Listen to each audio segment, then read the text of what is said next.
Hey, what's going on? It is At the Letters presented by Miller Lite, the original light beer. Arden Zwelling, Ben Nicholson Smith, our producers this week, Andrew Norton and Mike Tassoni. And today is Thursday, May the 20th, 2021. Ben, quarter mark of the MLB season somehow. We're 25% of the way through. The Toronto Blue Jays are 23 and 18 as we sit here today. It's a 561 winning percentage. They have a plus 40 run differential. They're right in the thick of it, in the way too early to draw extrapolations from AL East standings. But we can talk about what we've learned, because we have some results. We have 25% worth of a season's worth of data. So, Ben, what have we learned? I think we've learned the Blue Jays are, in fact, quite a good baseball team. And that was something that we suspected and predicted going into the season. Certainly had them as a playoff team and thought that they were going to be good, but they have been good in a way that's different than how I would have anticipated on a couple of fronts. I mean, first off, George Springer has played like 3 games for this team, and he was supposed to be a huge difference maker. So that's obviously different than what we would have expected. And then also, they're a very good run prevention team, or they have been a very good run prevention team, which I really wasn't expected and still honestly don't really expect going forward. But it's been working for them. So it's led to a result that's great in the face of an incredibly tough schedule, some extreme injuries that they've had to deal with in basically every facet of their team. And yet here they are playing some really good baseball. So I think that they should be extremely pleased with where they are at this point and encouraged by what the next 3 quarters of the season will bring.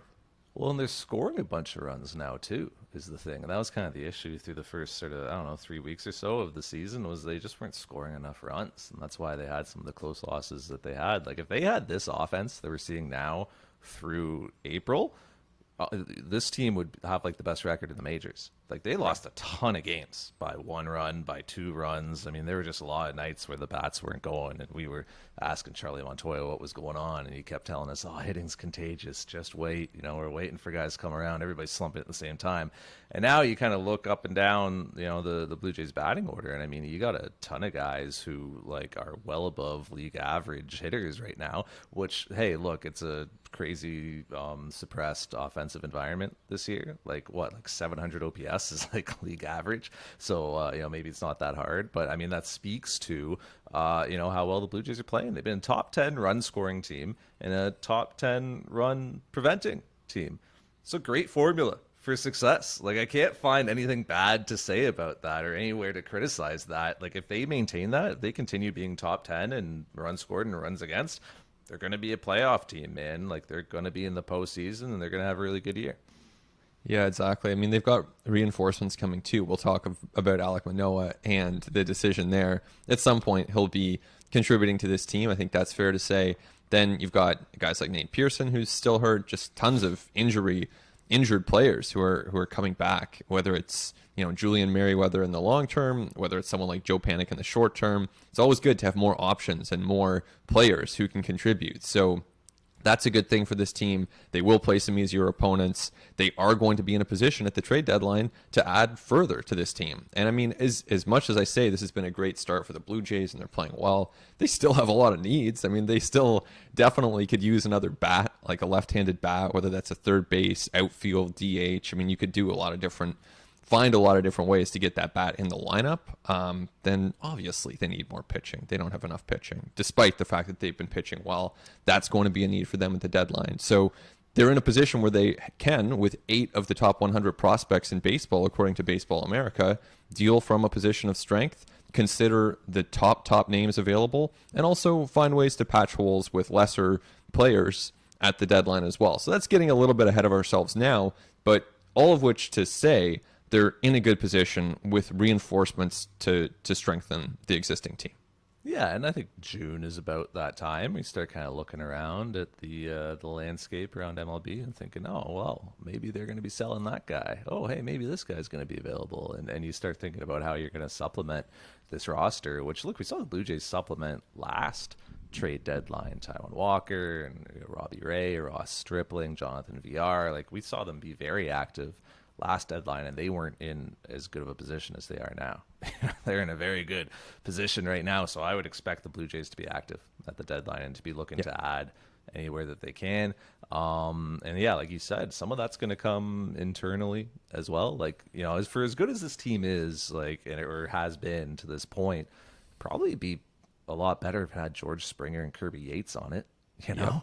Right? If Nate Pearson had, been on form, it'd probably be a lot better if you had a healthy Julian Merriweather, right, coming out of the bullpen. And it's never going to be perfect, right? Like, guys are always going to be hurt, and some guys are always going to be underperforming. There's always going to be hiccups for young players like, you know, the Pearsons of this world. But that's why you build out the depth that you do, and that's why we talked, like, all winter long and all spring long about how important depth was going to be this season. I mean, we're seeing it, and, like, you know, credit to the Blue Jays for, like, layering in some depth pieces that have stepped in and performed well, whether it's like a Joel Payamps or, you know, an Anthony Castro, who should be coming back off the IL here shortly. You know, I mean, look, Santiago Espinal's had his moments. You know, Josh Palacios was able to kind of, you know, be an everyday right fielder for a week there when the Blue Jays needed him to be, and gave them some decent plate appearances and played some okay defense. Like, they built out, you know, just a deeper, more, you know, flexible 40-man roster, and that's really been a big reason why they are where they are. Well, think about the two names you mentioned there, right? Springer and Yates, and those were their big acquisitions. Springer, of course, the big position player. Yates, their biggest pitcher acquisition of the offseason. And I mean, going into the season, like, I thought those were great moves. I thought that, you know, they were really big pickups. Obviously, they've done next to nothing. Springer won one game for them. Okay, so basically nothing. But you look at the guys who are kind of one tier down from that, and Marcus Semien is having a great season, basically as though 2020 was the aberration that some suspected and hoped that it would be, and playing at a very high level that will set him up very well in the future and sets the Blue Jays very well for now. And you look beyond Yates, and you've got guys like Tyler Chatwood, who we've talked about, and of course is pitching like a relief ace. So, I mean, that's where, you know, you just got to keep adding and adding. And so this summer, they've got to add some pieces, and they've got to keep adding and just be, and you know, this is to your point about last summer, they will do that. They are not going to stop at one name and say, okay, you know, we got a good reliever and we're good for the deadline. That's not what they're going to do. But the need for those improvements and waves of improvements is definitely there. You know, an easy way to improve the starting rotation would be to call up, like, the fire-breathing monster at AAA, who is, you know, through 3 AAA starts now, has 27 strikeouts in 18 innings pitched, and has allowed 1 run on a solo shot. That would probably improve this pitching staff, no? I think it would. And I mean, you know, so we're 3 starts in, right, to watching Alek Manoah at AAA. And, you know, I don't know where you land on it now, Arden, but it's not unreasonable, in my opinion, to call him up at any point now. I'd do it. Personally, I would do it right now. Yeah. And that's me, and I'm definitely more aggressive than your typical MLB front office. But you know, and it's not even to say that, like, I've seen enough and he's a finished product and the development's over. I just think he needs to be challenged at this point, and I'm not really seeing him being challenged by these minor league hitters. Like, he's not even getting into, like, these innings where he's got, like, you know, some tough bad ball luck that he's got to work his way through, or you know, the umpires, you know, squeezing him and guys are fouling pitches off. Like, it's just mowing everybody down and just kind of making it look a little bit too easy. So, like, obviously it's not a finished product. Obviously the development's not over. The development continues, and development doesn't stop once you get to the big leagues. All players are developing. George Springer is developing. You know, like, everybody is getting better and making refinements and evolving as an athlete. But I just don't see, you know, what benefit another AAA start is going to give Alek Manoah right now. I would have him in the majors, and that goes one of 2 ways, right? Like, either he comes up to the majors and he's fine and he succeeds, great, fantastic outcome, or he comes up and he's challenged and he faces some adversity and he struggles. Okay, now he knows what he needs to get better at. Now he knows what he needs to refine. Now you've seen, like, what it looks like at the major league level, and he knows what he has to do better and what he has to continue to improve. At that point, you can send him back down to AAA. It's not like he would be the first young pitcher to come up to the big leagues and have to go back down to the minors to work on some things and make some refinements. If that's your worst outcome there, I'm fine with that. You learned something, and now he's got something to work at over the ensuing weeks when he's back in the minors, kind of like Nate Pearson is now. Right. I mean, you think about the benefit of him staying at AAA to start and work things through at that level. There's a benefit there. He can develop and work on things. But with each passing start that he dominates at AAA, the benefit of working at that level diminishes. He's presumably learning less and testing himself less with each passing start. I'm not saying the benefit's zero, but it's diminishing each time he goes out there. And then the risk of him coming up to the major leagues and getting totally exposed, that's always going to be there for any prospect making that leap. But that risk also seems to be diminishing with each time that he goes out there and pitches so well. So, to me, you've got a combination where, sure, you could give him another start, another couple starts. That'd be fine at AAA. Like, I'm not going to say that's like some, massive error by the Blue Jays if they keep him there for a couple more outings. That's fine. But I also think if he's pitching for this team on Monday, that's also a totally reasonable outcome. I'm not predicting that, but I think it's reasonable. And when you listen to Ross Atkins and the way he talks about Manoah, it's really interesting because a couple of years ago when Vladdy was coming up and Atkins was talking about Vladdy, he said, Vlad is not a major league player right now. And that really bothered people. That was surprising to people. And in hindsight, obviously there was something to that because he was out of shape and he wasn't fielding well.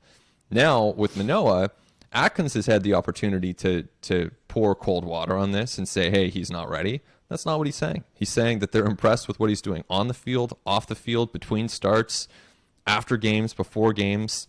So at this point, he's checking a lot of boxes. And if his next challenge is in the majors, then I do think he'll do well. I do think he'll help this team win games.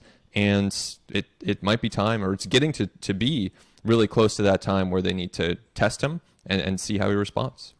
I will say that the decision on calling up Alek Manoah is completely independent of how Ross Stripling's pitching, right, how the team in the majors is performing. I think, like, if this was August or September and you're in the thick of a postseason race, then it's like, okay, we need like more impact. Like we need somebody better in our rotation, or we're thinking about wins and losses right now. But on May 20th, like you're not thinking about, oh, we need somebody in here to take Ross Stripling's spot in this rotation. Like TJ Zoic could do that, right? Like an opener and a guy, as Charlie Montoya would say. Nick Allgaier was a Blue Jay for a few days this week. Like there are other options there. Like this is completely about Alek Manoah and what's best for his development. And like people are going to point to the fact, quite reasonably, that Alek Manoah has made 9 starts as a professional. Like he's pitched in 9 professional games. And his innings total to this point, I would assume, is like well below 50, or maybe 35. Yeah. Right. It's low. But so here's the thing. Like, are we waiting until he reaches some totally arbitrary number of like 135 or something like that? You're going to be waiting a long time because like the guy's circumstances sucked when he was drafted. He had pitched like a ton at college and the Blue Jays wanted to shut him down and like let him recover and start 2020 with in a good place. And then 2020 happened and there was no minor league season to pitch in, right? So like the circumstances are always going to dictate that Alek Manoah is never going to have like a huge amount of minor league innings unless he starts struggling greatly, at which point he's going to start piling up minor league innings really quickly, but he's just never going to have that. So like for the Blue Jays, where the decision is interesting is that like they have to look at more than just the results, obviously, more than just the fact that he's dominating minor league hitters with 2 pretty overpowering weapons in his fastball and his slider. They have to look at how he's using his changeup and how he's commanding, and they got to look at the TrackMan stuff and where he's locating pitches, and they got to look at the player tracking stuff about like, all right, how is he repeating his delivery? Where's his release point at? Like, how is he interacting with his catcher in between innings, right? Like all those little things. Like that's what the Blue Jays will look at to make this decision. And I guess where it gets interesting is just like, all right, is there some like threshold he surpasses where all of a sudden all that stuff lines up and it's like, all right, let's bring him to the big leagues? Like, as I said, I would be inclined to challenge him with a big league start right now. see how it goes and play off of there. Because I can't really see an outcome in that scenario where that would be particularly disastrous. If you're dealing with somebody who like mentally you have some concerns about how you would like deal with the toll of struggling at the big league level, that's one thing. Alek Manoah doesn't seem to like really care. Like he doesn't seem to have that issue. Like I don't question his mental fortitude to this point. Maybe that changes when he gets to the big leagues, but to this point, when you're seeing him like jawing back and forth with these minor league hitters, like during plate appearances, in between pitches, and you see the confidence and the certainty that he has in himself when he talks about his career and about how he's pitching and how he's performing, I think he's ready for that next challenge.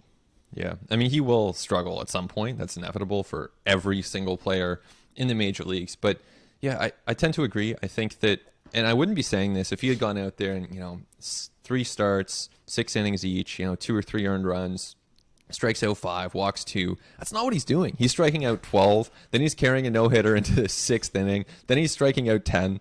Every single time he's out there, he is absolutely controlling the game, dominating performances. It's almost like the level where you can't really ask for much more. I know he's hit a few guys. He gave up his first run of the year on Wednesday. So, I mean, okay, there are a couple blemishes there, but basically it's been as good as you could possibly hope. And it'll be fun to see. I don't know whether the Jays will call him up, obviously, for Monday's start, but certainly a reasonable case for doing so exists.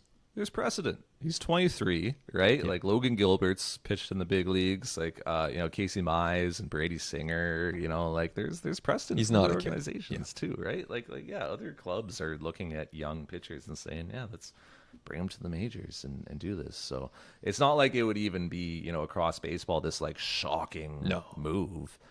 You could totally justify doing this based on his age, based on his pedigree and track record, and based on his current results at a really high level of the minors. Yeah, it's going to be fun to see whenever he does get up here, because if he keeps pitching like this, then he would be a very big upgrade over what the Blue Jays currently have in their rotation. No kidding. Let's take the break, but when we come back, we'll take a look at that rotation. We'll take a look at Vlad Jr., as we must always, and all that and so much more when we continue on At The Letters. It continues on At The Letters. Arden Zwelling, Ben Nicholson Smith. Our producers this week are Andrew Norton and Mike Tassoni. Ben, time now for Keeping It Light, presented by Miller Lite. We are at the quarter mark of the 2021 MLB season, and Ben, I am gifting you one American League MVP vote, and one only. You're not no ranked ballots, none of that. You can vote for one player and one player only. Knowing what you know now at this point in the season, who are you voting for? I'd go with Shohei Ohtani. I just think he's been so incredible in so many ways, that I think he's been the best player. I think he's been the most valuable player in the league. I mean, you watch the hitting where he hits absolutely any pitch in any quadrant of the strike zone, above, below, beyond. Like, he'll hit anything out of the park for a home run. He is on a pace for something like 30 stolen bases. He's pitching really well. And even after he pitches, I was watching on Wednesday, he'll go to the outfield and stay in the game and provide further value to his team that way. So to me, Trout's been great. Garrett Cole, Buxton, Vladdy, all those guys should be in the conversation.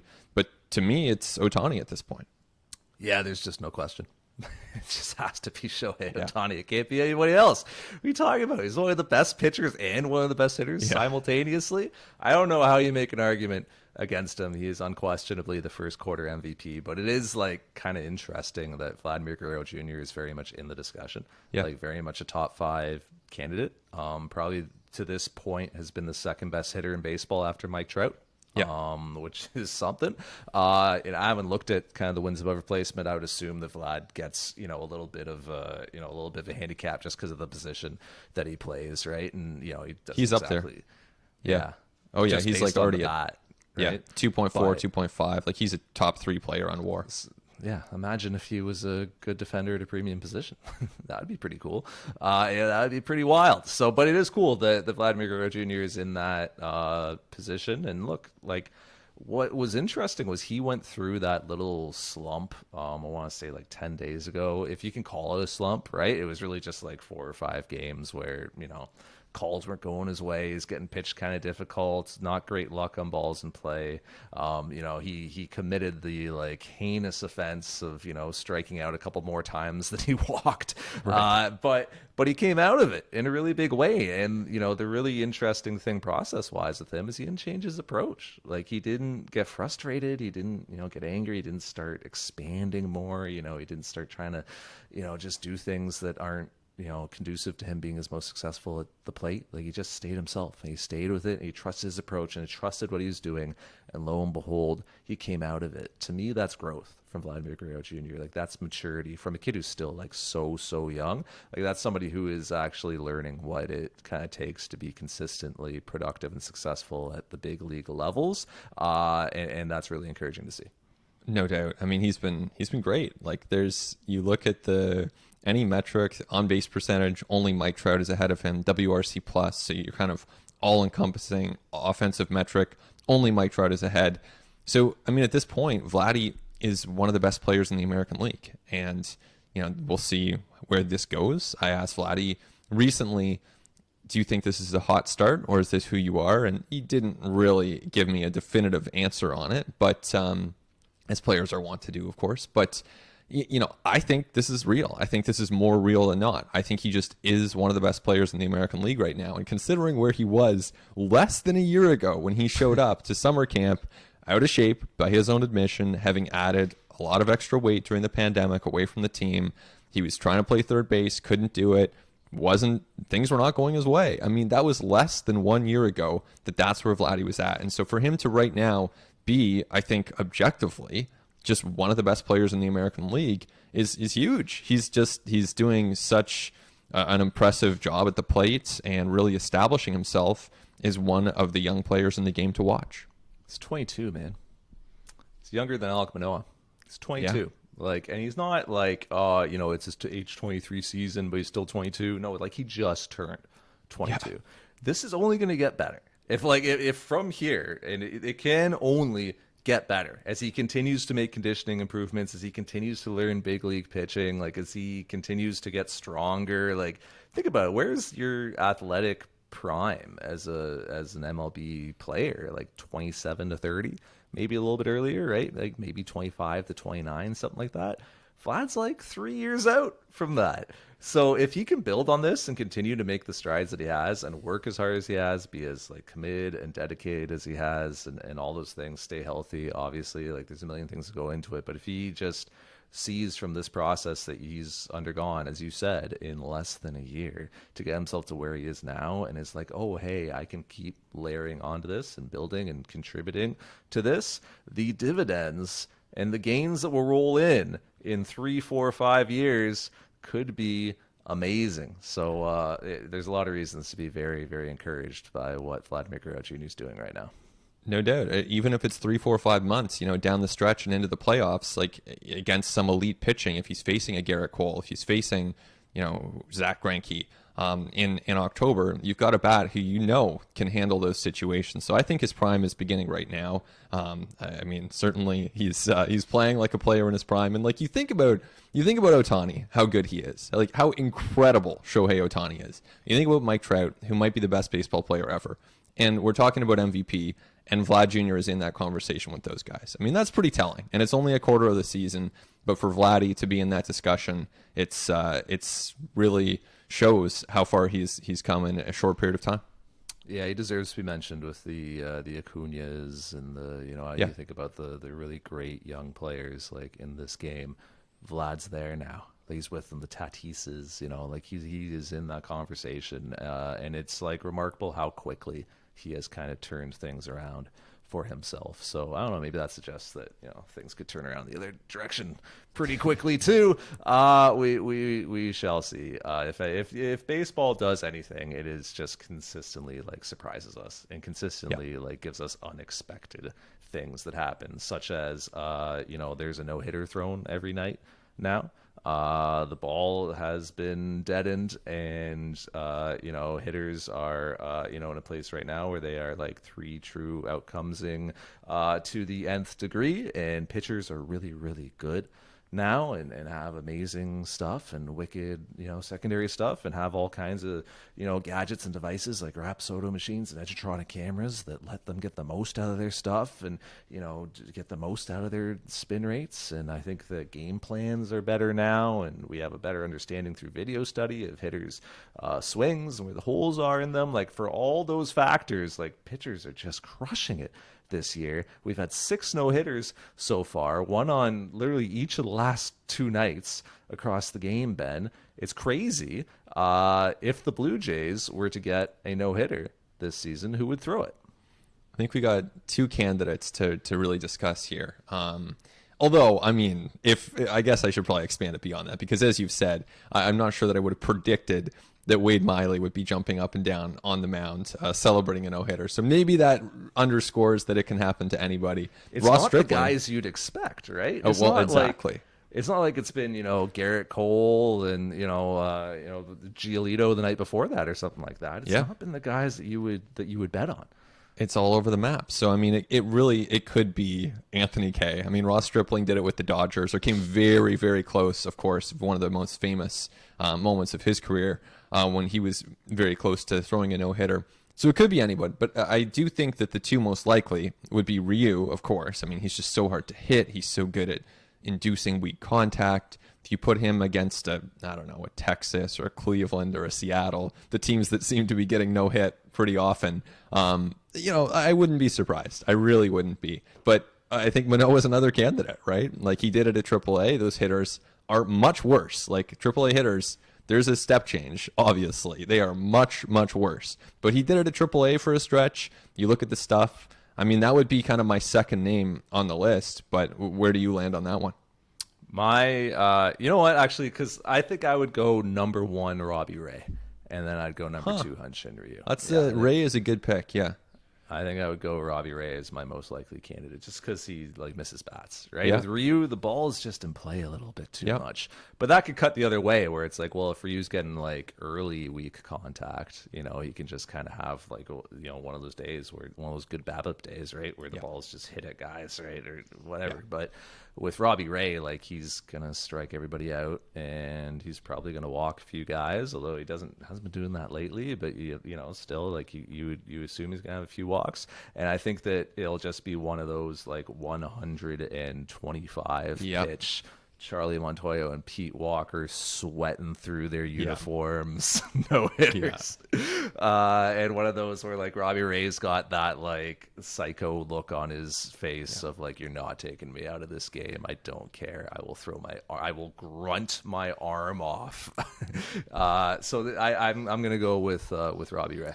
I like that call. Yeah, I think if we were doing a perfect game prediction, I still wouldn't put Robbie Ray in, but that's not what we're doing. We're talking about no-hitters here. So Robbie Ray for a no-hitter, I could see that. And if we were talking perfect game, which of course is way more rare in Major League Baseball history, I could see, Ryu would be the one guy I could see doing a perfect game. That's the one guy. But they got a few no-hit candidates.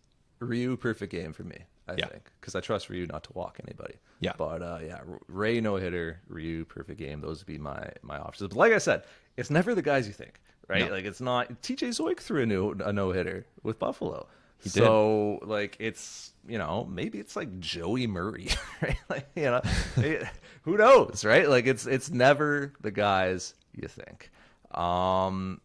Interesting kind of upcoming decision for the Toronto Blue Jays, or decisions, as players get healthy again, and like, lo and behold, it's been like 5 days since the Blue Jays had to make an injury transaction, which is just about an eternity with this club. Players getting healthy again as we sit here today on Thursday, May 20th. I believe tonight is Thomas Hatch night for the Buffalo Bisons. Thomas Hatch back on the mound for the Bisons. Don't sleep on Thomas Hatch and on the role that he could play in this Blue Jays rotation down the stretch. He'll be eligible to come off the 60-day soon. You've also got David Phelps just went on the 60-day, but you could see Julian Merriweather coming off the 60-day when he's eligible, which I think is early June. Patrick Murphy could also be coming off of the 60. The Blue Jays could have, and eventually Alejandro Kirk as well. Blue Jays could have some interesting 40-man roster decisions, Ben. We were kind of talking about the depth of this 40 earlier in the podcast and how valuable that's been to this club. It's been very important, integral to their success, but they're going to run into some spots if guys get healthy and if they don't suffer more injuries requiring 60-day IL stints where they have to make some pretty tough decisions. They will, yeah. And, it's interesting because it's obviously a crunch might be approaching, but I still think they will be able to figure this out. I mean, there are so many guys on this roster that at various points this year, the Blue Jays have demonstrated a willingness to move on from. And so, with A.J. Cole, they didn't break camp with him. With Reese McGuire, they already DFA'd him. I mean, you could look at a Nick Allgaier or a Beasley or a Tice. Like, are those names that they absolutely must hold on to for the entire season? I would say no. And of course, you'd rather have them than not. You're not going to just discard them. But if you get to a point that Alejandro Kirk is healthy and he's good to go, you got to come up with a 40-man spot for him, then DFAing Reese McGuire isn't the craziest thing. Although Reese McGuire's actually been hitting kind of well so far, and so is Danny Jansen for that matter. But the point being, I do think that this will be, maybe the decisions will be hard in the moment, but I think there are enough guys on the edge of that 40-man that they can come up with space. Yeah, the only thing I would disagree with you would be the Allgaier shout, just because he's got options and he's still a relatively young pitcher. I feel like he would get claimed and somebody would option him, right? Yeah. Some rebuilding club would just take, free young pitcher. Who knows what he's going to become, but I just don't think that he would be that guy. But yeah, the Jeremy Beasleys of this world, obviously we already saw that Reese McGuire was DFA'd. There are options there. And also we've seen the club not exactly unwilling to move on from veteran guys, right? Tanner Roark and Shun Yamaguchi. So, if you get to a point where there's a veteran on this roster who's, not performing, not getting it done, yeah, you might see somebody like that get, Tommy Malone names here. But let's name some names. Yeah, that's an easy one. Yeah, but a bigger name would be Ross Stripling, or right. If Rafael Delis had a crazy turn of events where he was really, really ineffective, right? Phelps or somebody who's just not getting it done, Right. Those would be that would be a bigger, more impactful, more kind of eye-catching, roster move than say Tommy Malone. Totally. And I understand you're not saying that right now, but a lot can happen in 3-4 months, right? So if we're talking about September, they need a spot because that's finally when Julian Merriweather's back, and one of those guys is just not performing, then that's when you start having those different conversations. What if Gabby Moreno hits his way onto this club? He's doing amazing. Alejandro Kirk did just last year from, the alt site and high A before that. Gabriel Moreno's gone to double A and is just crushing pitchers right now and looks phenomenal. And if I don't need to tell any Blue Jays fan this, there has not been a ton of offensive production from anybody wearing catcher's gear for this club this year. I know that you were mentioning Reese McGuire's been hitting okay, and Alejandro Kirk was coming around in a big way before he got hurt, but it's been an offensive zero really for this club to this point. So maybe there's a situation come August, come September, where they're let's get Gabby Moreno up. He's already on the 40, and they have to look at, somebody from our position player group needs to go to make room. No, actually he's already on the 40, so that wouldn't happen at all. But still, maybe there's a lot of roster machinations, I think, and it'll be just kind of interesting to see how things progress as the Blue Jays, if they stay in the position they're in right now and have to kind of make some win now decisions over purely developmental decisions, it's going to be interesting to watch play out. For sure. And Ross Atkins was saying just over the weekend that a guy like Forrest Wall, who's not on the 40-man roster, is someone they view as a really good defender and someone that could be elite defensively. So if that's the case, I don't know, is that a Ty Tice? Is that even a Jonathan Davis? I don't know where these things are going to go, but clearly the Jays know they're going to have to cycle players onto this roster at various points, whether it's trades, whether it's promotions for prospects, returning injuries guys, and that's fine. That's something that, you know, they're maybe the players that they're cutting are a bit better now than they were a couple years ago, but that's just part of the cost of being a good team, and it's a cost that the Jays should be very willing to bear.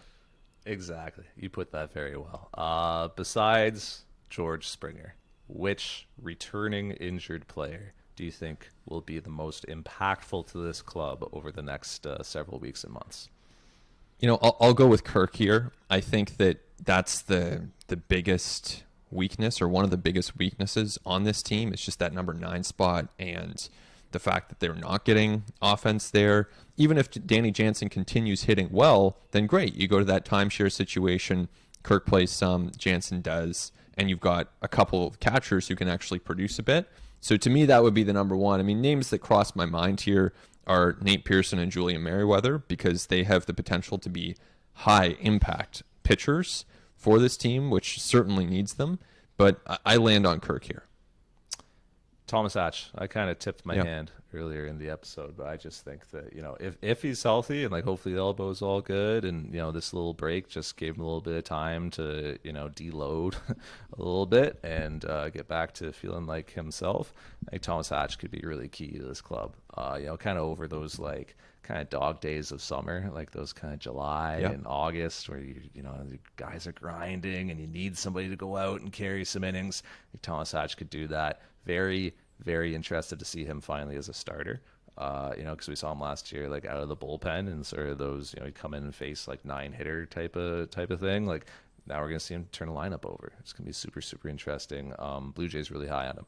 You know, they like the mound presence, they like the poise, they like his command and his fastball, obviously, and the way he's incorporated his changeup more since coming over from the Cubs. So I think he's kind of a sneaky, under the radar, returning from injury guy who could be, like, really impactful when we look back on the season. And one of the nice things about Hatch too is that he's someone who's probably ahead of schedule, as opposed to, you know, a lot of these injuries, they tend to drag on a little bit longer than we expect. In Springer's case, he's pretty much going to miss 2 months, right? That's a good case scenario. If he's back at the end of May, I mean, that's like a week from now, so that would be good. And that's 2 months of the season, which obviously not good at all. But, you know, is what it is. They have to deal with that. So when you have someone who's coming back ahead of schedule, like a Thomas Hatch, then that's a nice slight counterbalance to the delay that they're facing, of course, with Springer and others. Honorable mention, Patrick Murphy, who high leverage bullpen role down the stretch in August and September, I think could be really, really big for this club. Like, his stuff is sick. You know, and he just has not been healthy enough to use it, and he's, you know, been kind of caught in between. And that, like, he was called up last year to pitch out of the bullpen. He's been developing as a starter. Like, it's kind of hard to see him logging a starter's workload later on this year. I don't know. I wonder if they just bring him back and throw him out of the bullpen and utilize him that way. But his stuff is, like, really, really good, really electric, especially in those short stints. So, you know, I think that he could be a really big piece out of this bullpen down the stretch. Yeah, they're going to need them. They're going to need all these guys because, I mean, the reality is, like, you play baseball games every single day, and there's just so much attrition that comes with that. You know, we're kind of being reminded of that after the short season, 2 months. It goes by in a flash, but it's just every day for 6 months. So, of course, they're going to need these players. That's right. Every day, forever. That's what baseball is. That's going to be it for us. I want to thank our producers, Andrew Norton and Mike Tassoni. I want to thank you, the listeners. As always, he's been Nicholson Smith. I'm Arden Zwelling, and this has been At the Letters.